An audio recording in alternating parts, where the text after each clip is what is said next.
Hi there. Over the next 2 minutes, I want to talk to you about the language that you use when you talk to students about revising. Now, in a nutshell, I want to tell you that we almost need to ban the word revision or revising with our students because ultimately nobody really knows what it means. So let me give you a kind of case in point. We say to our students, right, you've got an assessment next week, you've got a test next week, you need to make sure you go away and revise for it.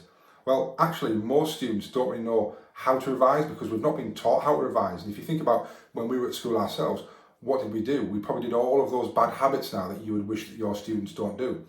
So those things are still in the system.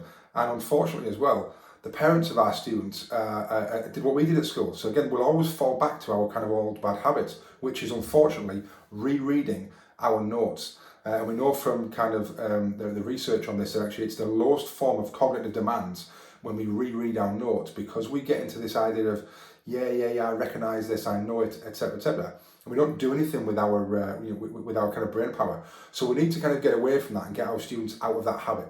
So what we need to do is we need to be really specific, and we need to talk to them about, tonight or this week, I want you to create some flashcards and do some self-quizzing of that, or I want you to do a brain dump of everything you know and put it on a paper, or I want you to use the read, cover, look, write, check a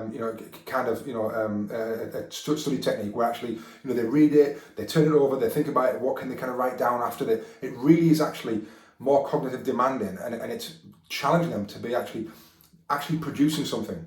And that's it. So we need to make sure we almost ban the word revision, stop telling students to revise, and be more specific about, tonight I want you to do this technique, which will help with your learning for the upcoming test or assessment, etc., etc.